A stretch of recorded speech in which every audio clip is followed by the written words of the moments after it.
Jai Shri Mataji. Good morning, everyone. Let's bow down to Shri Mataji, raise our Mother Kundalini and put Bandhan.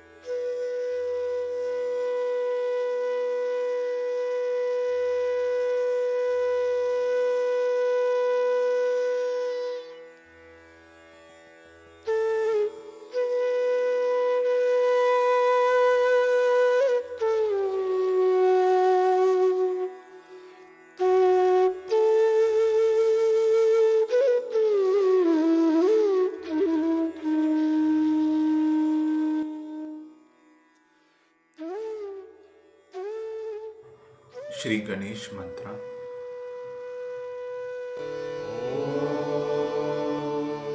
Tvameva Sakshat Shri Ganesha Sakshat Shri Adi Shakti Mataji Shri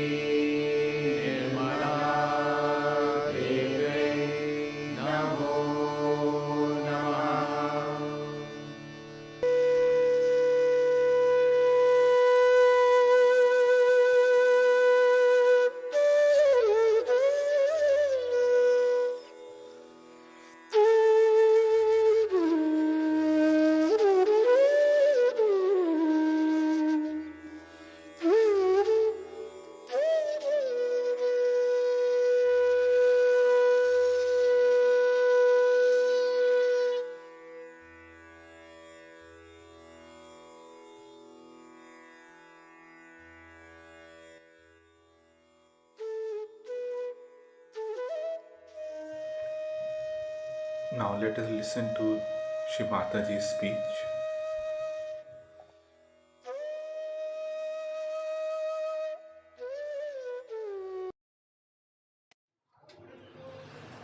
Sri Krishna resides in our Vishuddhi Chakra.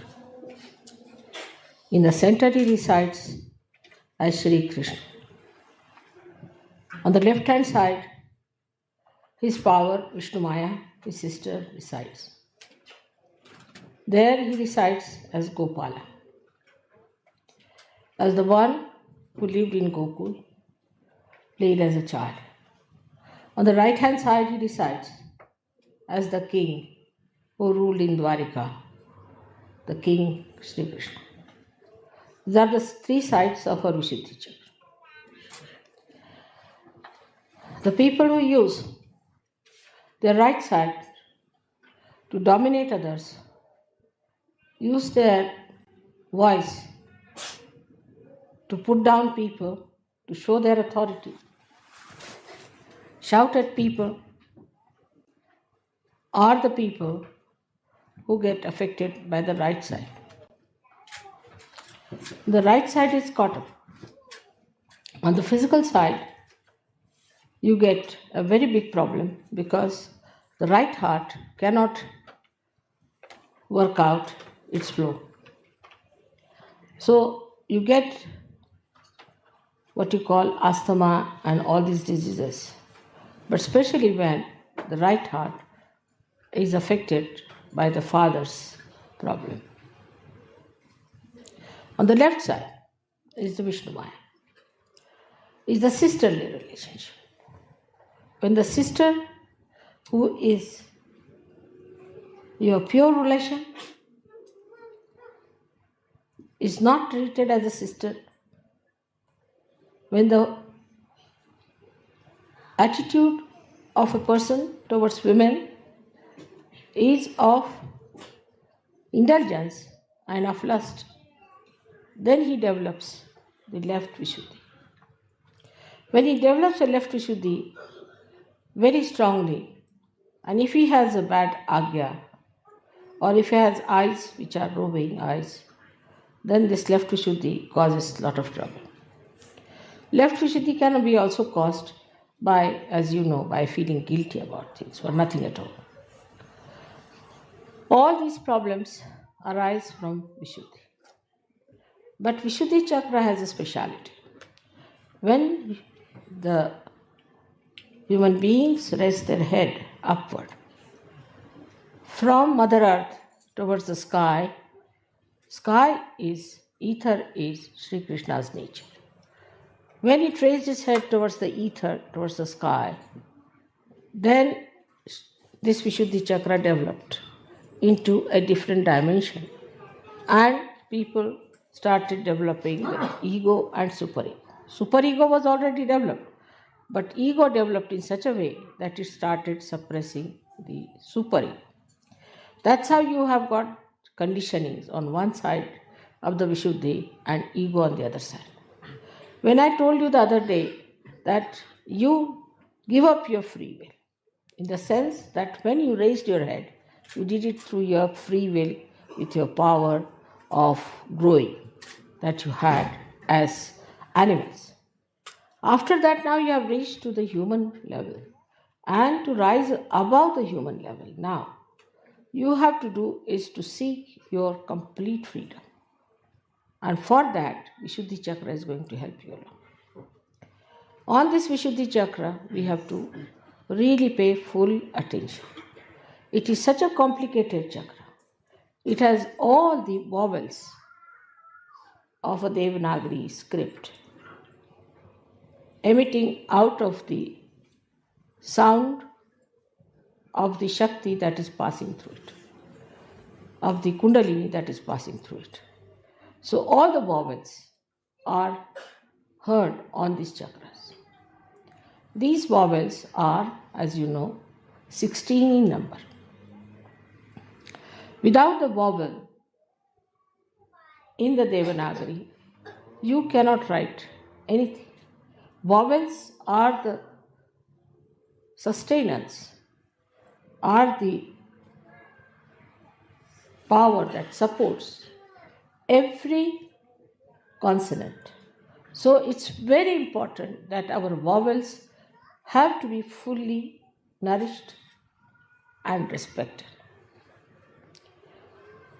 The movement of the neck, as you have seen, in all international life, if you see, everybody has practically the same.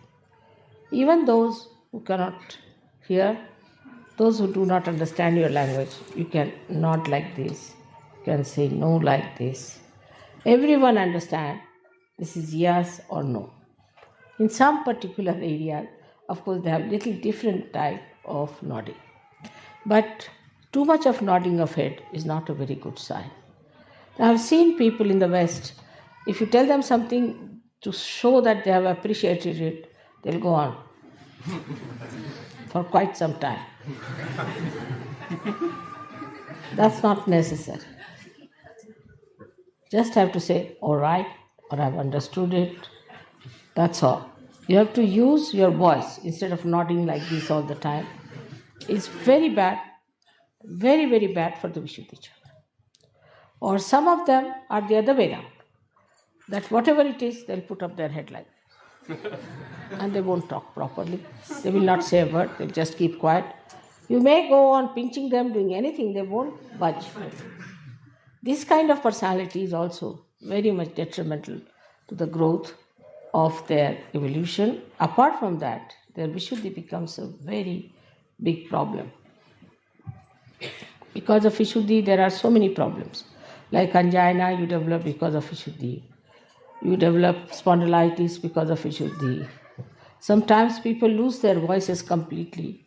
Sometimes they have all the time coughing. And there are so many physical problems out of Vishuddhi because, as I said, it's a very, very complicated center. It looks after your ear, nose, throat, all the 16 subplexuses are there, which are looked after by the center. But above all is the center of discrimination. The center of discrimination only comes when you are free people. Till you are biased, till you have your own concepts, you cannot be discrete. And that's the one point where one must understand that to achieve your complete freedom, you have to get your Vishuddhi chakra cleared out. First and foremost thing is that we must speak in a sweet manner. Speak to someone in a sweet manner, not artificially, but sweetly. Speak in a manner that another person likes it. Satyam vadet, priyam vadet. Speak the truth. Don't tell the lies. If you go on telling lies, after some time, even if you tell the truth, it will become a lie. But if you are telling the truth, that even if you tell a lie, it becomes the truth.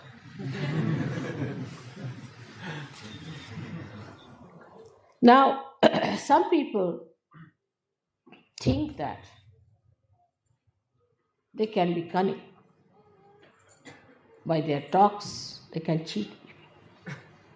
But actually, they are cheating themselves.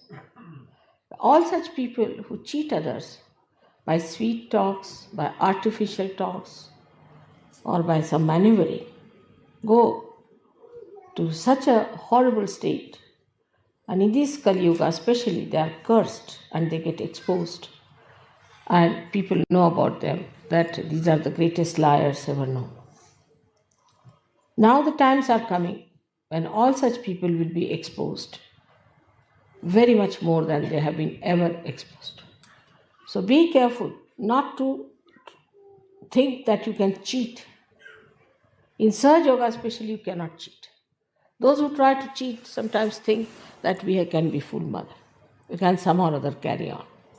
If we sit in front of mother, she won't know what we are up to. It's not so. I may not say. I may use my discretion not to say. I may allow you to have a long way, but be careful. Do not come into my illusions. I'm very elusive. And when I play my illusions, you will suddenly find yourself in a very difficult situation, and then you will say, Mother, why am I in this situation?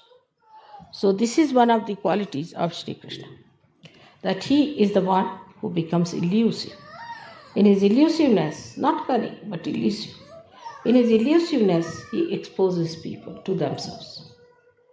There are so many stories of Sri Krishna in which he has elusively acted to give greater joy to some people, to give nice lessons to some people, and sometimes to punish. For us, it is important that we are Sahajogis. In this lifetime, we have a chance, our Kundalini has risen, that we can face ourselves, that we can correct our chakras, that we know about ourselves, that we know where is the problem is. I have known of people who were caught up with left Vishuddhis and have become devilish by nature. Devilish. They have gone out of Sahaja Yoga, they have criticized Sahaja Yoga, they have tried to trouble me a lot. So don't think that if Vishuddhi is spoiled, there's nothing so special about it. It can be a very dangerous center. Of course, heart, Agya, and Vishuddhi, these three centers, one has to guard against. Because three of them can allow you or can force you to become one with identification of evil as your own. You might just feel that it's nice to be evil. You might just feel that it is a great fun to be evil. And you might become evil. So at the Vishuddhi Chakra, one has to be extremely careful. Vishuddhi Chakra looks after so many things, especially your skin, your eyes. Skin is now, I have seen people who have bad Vishuddhi can have all kinds of funny troubles with their skins. Of course, it has to do with your liver, but skin is the way it shines, the way it glows, depends on how you smile, how you look at the world. Many people have a habit of smiling for nothing at all, especially women I have seen, ladies I have seen, they just smile stupidly. That's not proper. One should not be stupid. Stupidity is against Sri Krishna's principle. Like you have seen the stupid people, how they are. Their tongue is always halfway out. If you have noticed a stupid man, his face is that his tongue is always out, mouth half open, and he looks like a dumbfounded fool. Now, in this, only the Vishuddhi plays the part. Another one is the one where you get the Vishuddhi's strains. So, such a person has very pursed lips, angry lips, and he doesn't talk. The another one might even get the expression of an idiot, but could be just making a face like that. Because if he's cunning, he may take a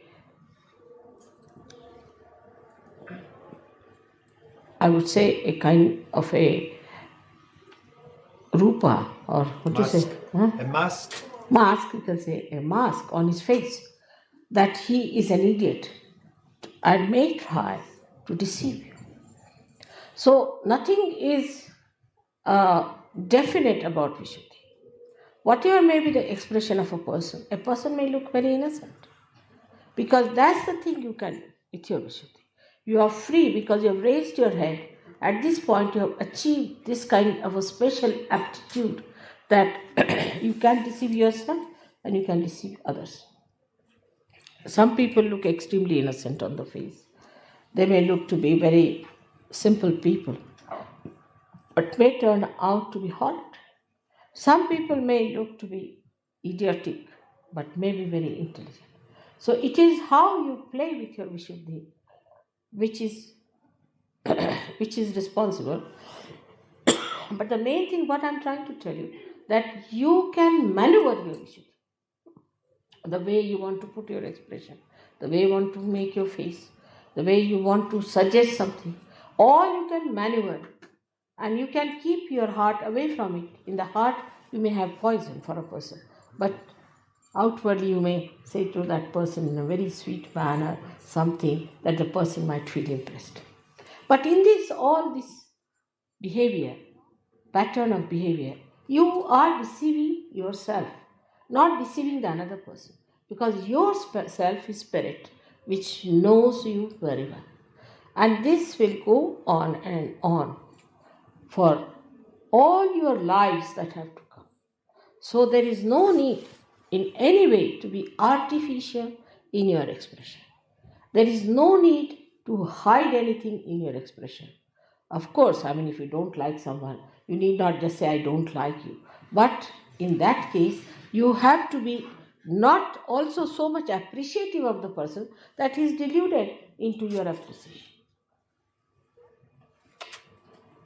Now, eyes are very important, and eyes in a way are very much looked after by Vishuddhi because the muscles of the eyes are looked after by Vishuddhi. Now, the kind of muscles we have, which pull our eyes, which close our eyelids and all that, is very much suggestive. You must notice that there are some people who come to me, their eyes go on like this when they close their eyes. They cannot keep it shut. There are some people, when they open their eyes to me, they just keep the eyes open, they just cannot close it. Both are in trouble. The ones which are just keeping the eyes open all the time are the people having supraconscious moods. And those who are flickering their eyes are having the subconscious mood. Some people have also the habit of keeping the eyes in an angle all the time. They never see you straight, but in an angle they'll see. They think sometimes it's very fashionable. Sometimes ladies think it's a very good way of looking at people. And some of them have such eyes that they'll go on, looking and pouring their greedy eyes onto others or their lusty eyes onto others. This is the worst thing you can do to your eyes, because such people are easily can become blind. Such people might have trouble of the eyes, especially reddening of the eyes can come to such people very quickly. So one has to be careful to keep the eyes very pure, the eyes of an Yogeshwara who was Sri Krishna. He was a witness. He was on this earth. He played with Radha. He married 5 women. They were the 5 elements. 16,000 women he married. They were his 16,000 powers. But he was Yogeshwara.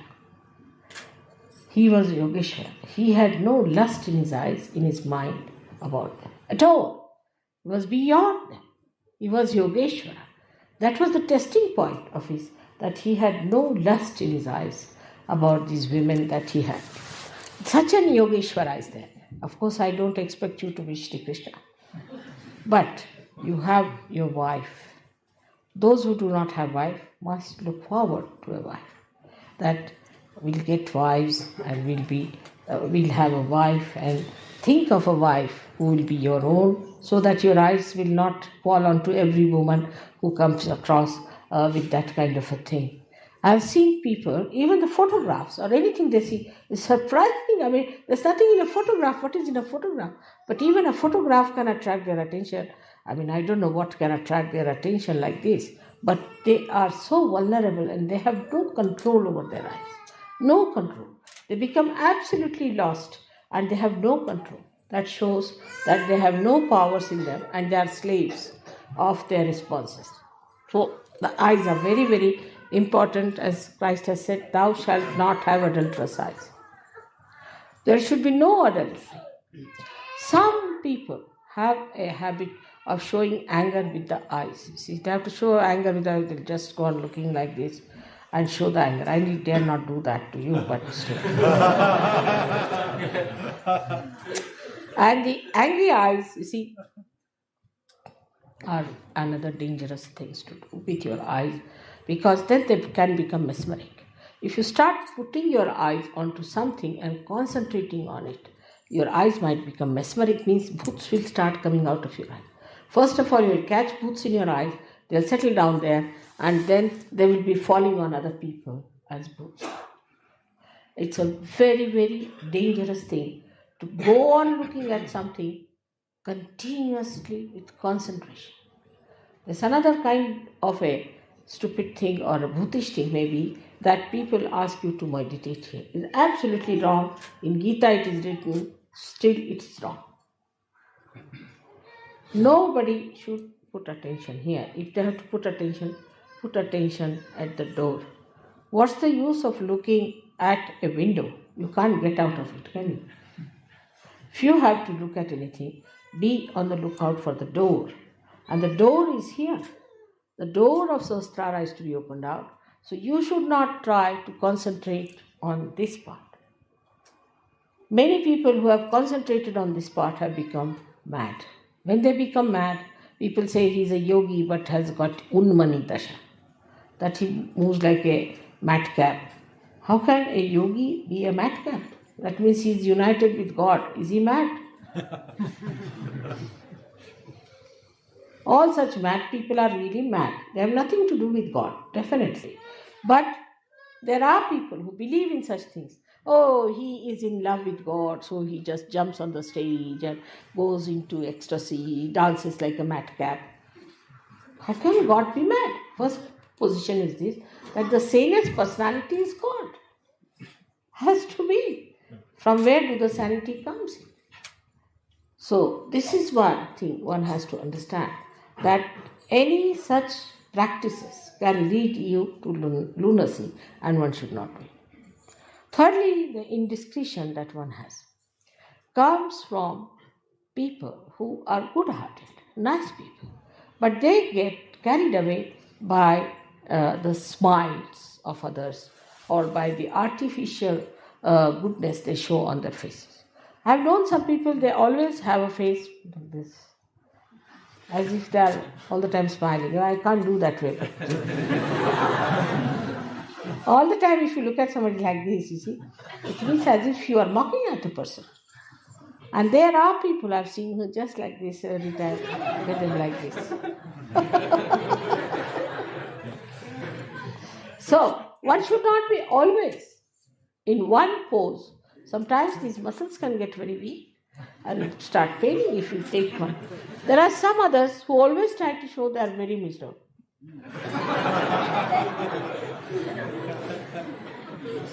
I don't know, what do they want to attract? Attract the attention of others, attract the bhoots in themselves, or I don't know, what are they up to? Why can't they keep a normal face? Even while sitting in dhyan or meditation, I've seen them trying to show me, or whatever it is, because my eyes are mostly closed, but doesn't matter. When I open my eyes, I find some people like this, like that. Why? What is the need? You have to have a balanced face. That's what Sri Krishna has described as Sthita Prajna. One who is balanced, who doesn't laugh like an idiot, who laughs, but not like an idiot, nor is as serious like another kind of an idiot. So both the things are not at all expression of your inner being. Such a person is, as I told you today, is not frivolous, but not serious either, but full of joy within himself. He doesn't want you to be unhappy. Never would like that you should be unhappy people. But human beings, if they want to be unhappy, what can anybody help? Because they have got the free will to be unhappy. They have got a free will to cut their nose. They have a free will to cut their ears. They have free will to commit suicide. They have this free will, so-called. Now the greatest free will comes from Vishuddhicha, as I told. And that's why we call him Yogeshwara. He is the Ishvara of yoga. The establishment of yoga is possible when you surrender yourself to Sri Krishna. Completely surrender yourself to Sri Krishna. Your yoga will be established. Means what? Means all your balances will be established. You go into complete balance. And that balance is complete because Vishnu, who is the incarnation for sustaining the dharma, who is responsible for giving you the balance, becomes complete in the form of Sri Krishna. That's why he said that you leave all the dharmas. Sarvadharmanam parityajya mamekam saranam vraja. That's why I surrender all of them to you.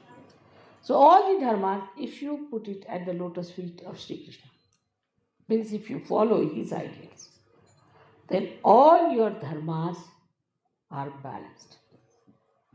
But after realization, you go beyond dharma.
महामंत्रार्थ।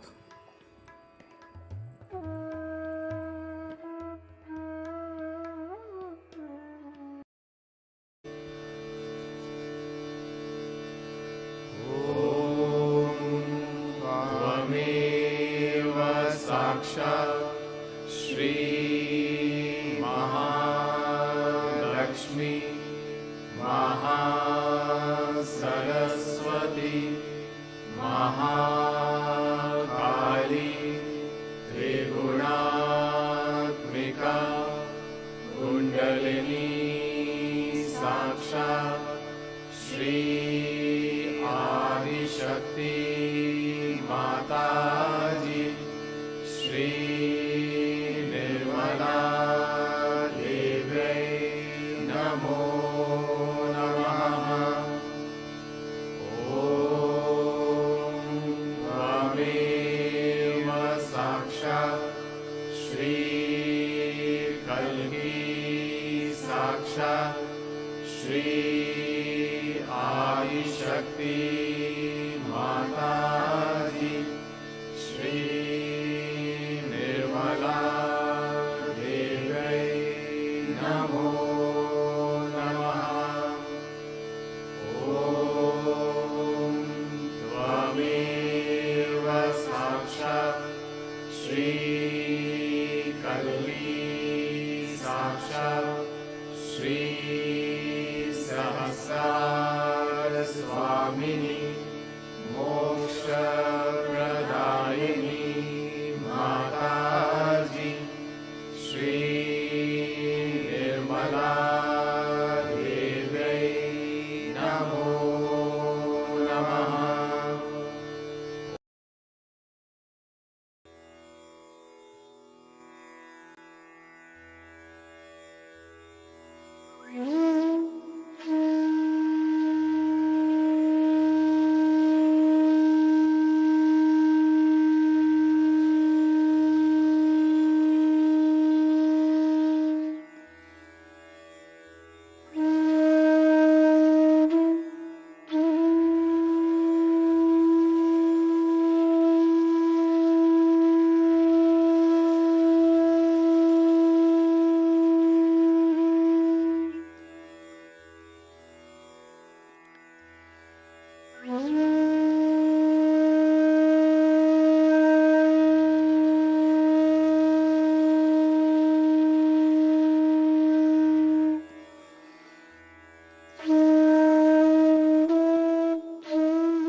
Thank you, Shimataji,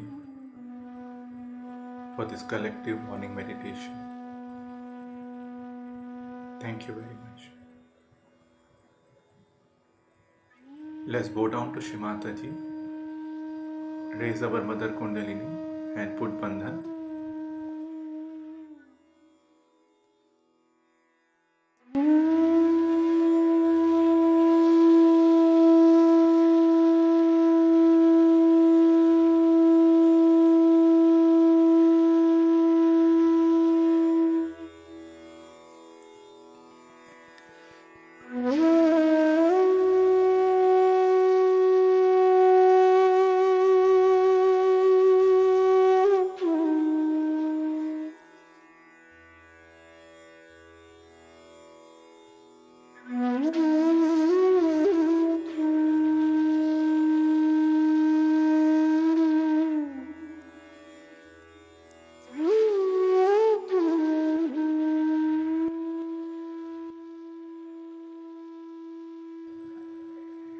Let us join tomorrow as well as we continue our collective morning meditation.